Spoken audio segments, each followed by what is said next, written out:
우리가 요 자료를 이렇게 보면 우리가 해방 공간에서 남한 역사학계에 세 학파가 있어요. 하나는 말씀드린 대로 민족주의 역사학계가 있고 또 하나는 조금 아까 바라본 사회경제사학계. 이분은 이제 그 막스주의 역사학자들이고요. 또 하나는 일제식민사학계 조선사편수의 출신들인데 현 상황을 보면은 이 민족주의 역사학계의 해방 이후 주요 인물들이 위당 정인보 선생이나 민세 안종 선생 같은 분들인데 6.25 때 다 납북돼가지고 현재 대한민국에서는 이분들의 역사관을 계승하는 대학사학과가 하나도 없습니다.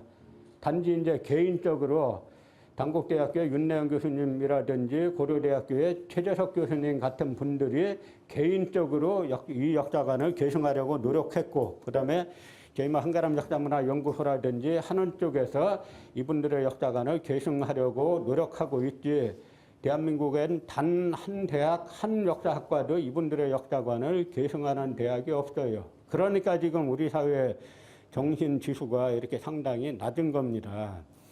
또 하나 마찬가지로 이 사회경제사학계는 나중에 이 북한의 북조선 임시인민위원회 김일성이 파견원을 초청하니까 대다수가 이 북한으로 건너갔습니다. 그래서 이분들이 북한 역사학을 형성하게 됐고, 그래서 또 이분들의 역사관도 남한에서는 계승하는 쪽이 하나도 없어요. 그런데 이 두 양쪽에 공통점이 있어요. 뭐냐면 모두 다 조선총독부의 학절을 아주 강하게 비판했다는 그 공통점이 있습니다. 그래서 양쪽 다 소위 말하는 한사군 한반도설하고 임나가야설을 아주 강하게 비판하는 그런 공통점을 양쪽이 동시에 갖고 있죠. 그리고 마지막으로 일제식민사학계인데요. 이들은 조선총독부의 역사관을 추종하는 조선사 편수의 출신들인데 이 사람들이 분단 상황의 최대 수혜자입니다. 그래서 남한 역사학계를 그냥 100% 장악하고 있는 거예요. 그래서 이쪽하고는 달리 뭐냐면 낙랑군 평양설, 그러니까 한사군 한반도설하고 임나가야설을 하나뿐인 정설로 신봉하고 있고 분절적인 사고라는 겁니다. 역사는 아까 제가 말씀드린 대로 이리관지를 해야 되는데 이분들은 이리관지가 아니라 고대사 따로, 중세사 따로, 근현대사 따로 이렇게 각자 따로따로 하면서 고대사는 총독부 학자들 보고 그 해석하라 그러고 또 이제 중세사는 노론 추종하는 학자들이 해석하라 그러고 근현대사는 또 우리가 하고 이런 식으로 각자 따로따로 해칭 말하는 따로 국밥 역사학인 거죠. 그래서 전체가 뭔지를 알기가 상당히 어렵게 해놨어요. 그래서 우리나라 중고생들이 지금 국사 교과서를 가지고 공부를 하면 도대체 한국사가 어떻게 전개됐다는 건지 알 수가 없게 구성을 해놨어요. 바로 이 이유 때문에 그런 겁니다.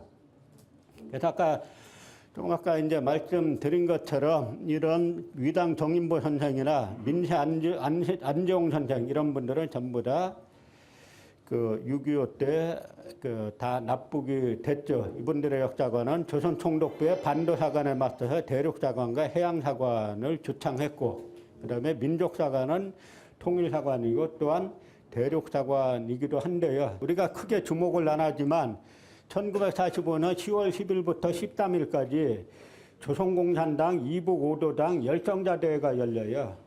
북한에서는 남북한 체제 경쟁을 하면서 아주 중요한 그 경쟁 요소 중에 하나로 역사학을 선택을 한 겁니다. 여기에 뭐 이름 나온 박시영, 김석형, 전석담 등 다 이제 이름이 당시엔 그 학자로 이름이 있던 분들이고 아까 백남원 이분도 월북하셨고, 그래서 이분들이 1947년 2월 달에 조선 역사 편찬위원회라는 걸 결정하는데요. 그래서 북조선 임시인민위원회 내에 설치하고 위원장이 이청원이 되는데, 이청원 이분은 일본에서 공산당 활동을 좀 했던 분이에요. 일본에 몇 번 투옥됐던 분이고, 조선 역사편찬위원회에서 역사제문제라는 그 학술지를 내는데, 이 당시에 대단히 이제 중요한 내용들을 많이 발표를 합니다. 그 중에 하나가 이게 이제 여기에 실린 이게 이제 홍기문 선생인데 그 임꺽정을 벽초 홍명희 선생의 아들이죠. 이분은 국어학자고 이두학자인데 아까 말씀드린 것처럼 북한에서는 국어학과 역사학이 같이 갔어요. 그래서 이분들이 상당히 이제 역사학자면서도 국어학자면서도 역사학에 상당히 이제 능한데, 이분이 1949년도에 뜬 글을 한번 읽어 보시면은 이 당시 북한의 역사학자들이 어떤 관점을 가지고 역사학을 연구하기 시작했는지를 알 수가 있게 됩니다.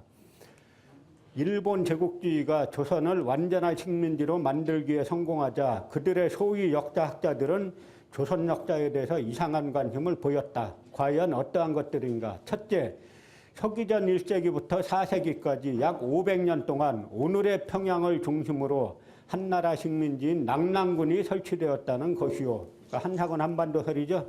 둘째, 신라 백제와 함께 남조선을 분거하고 있던 가라가 본래 일본의 식민지였다는 것이요. 이게 임나기본부설이죠.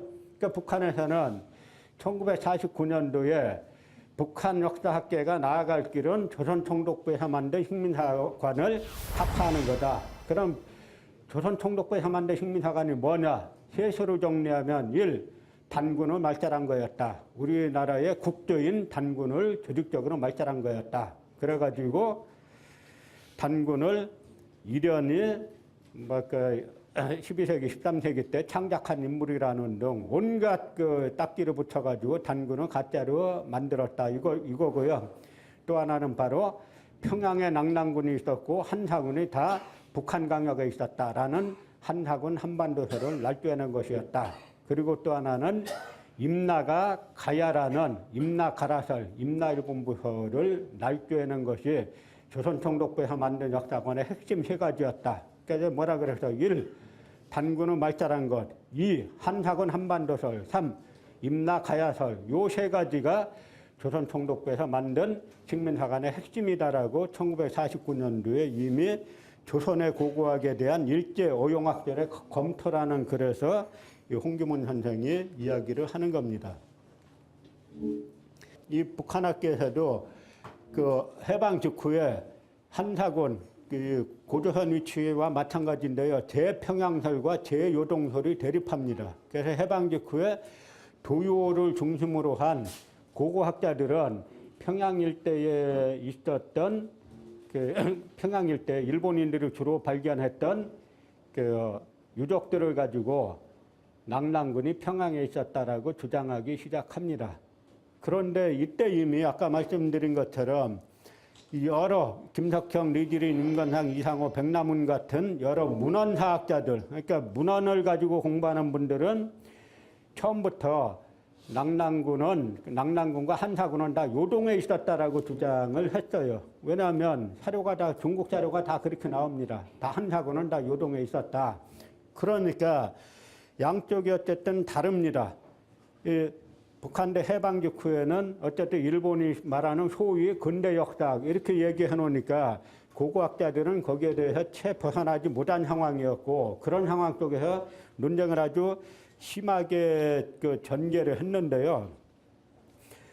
1958년도에 리지린이 북경대 대학원으로 유학을 가는 겁니다. 가가지고 고일강이 또 아까 말씀드린 것처럼 고일강과 리지린의 생각이 다르죠. 그래서 생각이 다른 고일강을 상대로 박사학위 논문이 통과된 게 1961년 이제 중엽에 통과가 되는데, 중엽에 통과가 되고 나서 1961년 8, 9월 달에 평양에서 고조선에 관한 과학토론회가 열립니다. 그래서 열려가지고 이때 리지린이 참석한다라고 하니까 대단한 주목을 받게 되죠. 다들 리지린이 북경대 대학원 가서 그 쟁쟁한 당대 최고라는 고일강을 상대로 박사학위 논문을 받아왔다는데, 고조선 가지고 받아왔다는데 도대체 뭐냐라고 했다가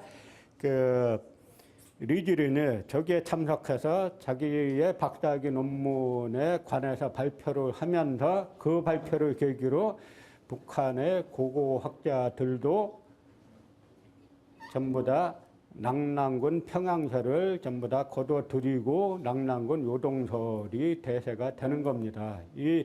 여러분이 고조선 연구 이 책에 이 고조선 연구 이 책 뒷부분에 보면 이 고고학에 관한 이야기까지 다 실어놨어요. 정말 의도적이라고 보는데, 왜냐하면 대부분 낭낭평양설을 주장했던 학자들이 다 이제 이 고고학자들이 주로 이제 그 낭낭평양설을 주장하니까 이 책에서는 북한에 대한 고고학뿐만 아니라 당시 중국을 왔다 갔다 마음대로 할 수 있었기 때문에 지금의 조양이라든지 이런 쪽에서 출토된 그 비파형 동검 같은 것들, 여러 이 중국의 지금 요서 지역에서 출토되는 여러 고조선 유물들까지 광범위하게 실어가지고 논증을 했기 때문에 고고학자들로 더 이상 낭낭평양설을 주장할 수 없어가지고 이 리지린의 그 박사학위 논문이 발표되면서 북한학계는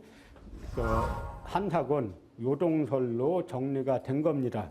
그런데 남한 고고학의 사실 뭐 비조라고 할 수 있는 인물이 우리는 항상 뭐 김원룡 교수다, 뭐 그 이병도 박사다 이렇게 하는데 사실은 그 위에 일본인들이죠. 지금 동북아 역사재단에서 나랏돈 가지고 뭐 하버드에 10억 원 갖다 바쳐가며 만든 뭐 한사건 책이 있는데 여기에서 동북아 역사재단에서 낭낭군 취소라고 써놨는데 이 세키노 타다시가고 도록을 만든 책임자인데 낭낭군 취소하고 옆에다 괄호하고 물음표를 딱 써놨어요. 그러면서 이 세키노 타다시는 뭐라고 써놨냐면 이 평양 지역을 낭낭군으로 낭낭군을 이제 평양이라고 말하는 가장 이제 핵심적인 그런 고고학 유물들을 전부 다 우연히 발견했다라고 써놨어요.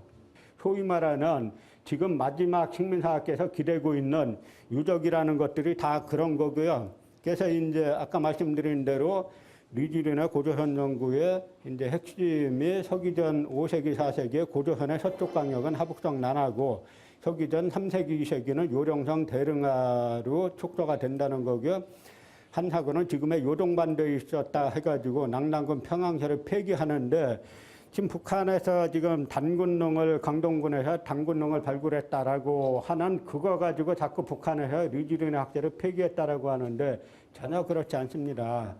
수도만 단군만 지금 평양 강동군으로 이 해놓은 거지 강역 자체는 서쪽 강역 자체는 리지린이 주장한 대로 이 대릉하 또는 난하설이 지금도 북한에서 나온 조선전사에는 다 그렇게 쓰고 있어요. 그래서 이 학설이 북한에서 지금도 여전히 주류로 유지되는 학설인 거죠. 요것이 그 리지린 책에 나와 있는 걸 저희가 조금 다시 그린 건데요. 고조선의 강역이 바로 요 지금의 하북성 난하 근처였고, 요거는 이제 고류국 맥국이었고, 이만큼이 다 이제 우리 이 선조들의 강역이었다 하는 거고요. 그 다음에 서기전 3세기, 2세기 때는 이쪽 대릉하로 이제 촉도가 되었다라는 것이 그 리지린설의 이제 핵심인 겁니다. 그래서 그러니까 1차 사료 뭐 한두 개만 이렇게 말씀드리면 낭낭군의 위치에 대해서 여기 후한서 건무 6년조 주석에 보면 낭낭군은 옛 고조선국, 옛 조선국이다. 제요동, 요동에 있다. 이렇게 써놨죠. 또 후한서 최인열전에 보면 장자면은 낭낭군에 속해 있는데 기지 제요동, 그 땅은 다 요동에 있다. 이렇게 써놨어요. 그러니까 중국의 사료들은 일관되게 낭낭군은 그 요동에 있었다, 고려 요동에 있었다라고 일관되게 중국 사료들은 말하고 있는 겁니다. 그렇기 때문에 북한 학계에서 처음부터 이쪽 이제 문헌사학자들이 중국의 여러 사료를 들어가지고 낭낭군은 요동에 있었고 한사군도 요동에 있었다라고 하는 건데요. 제가 저 리지린의 고조선 연구를 보면서 놀란 거는 이제 시경의 한역편이라고 있어요. 그 대한민국 할 때가 한자인데요. 한역편에 시를 갖다가 인용하면서 저 크고 큰 한나라 성여, 연나라 백성들이 지어주었네. 이런 구절까지도 전부 다 우리 관점으로 해석을 해놓은 걸 보고 이 대단한 이 노력이었다. 저 당시에 저 많은 방대한 자료를 어떻게 찾았을까라는 거에 대해서 제가 놀란 적이 있는데요. 그때가 바로 1950년대 말 60년대 초라는 게 더 놀라운 사실이죠.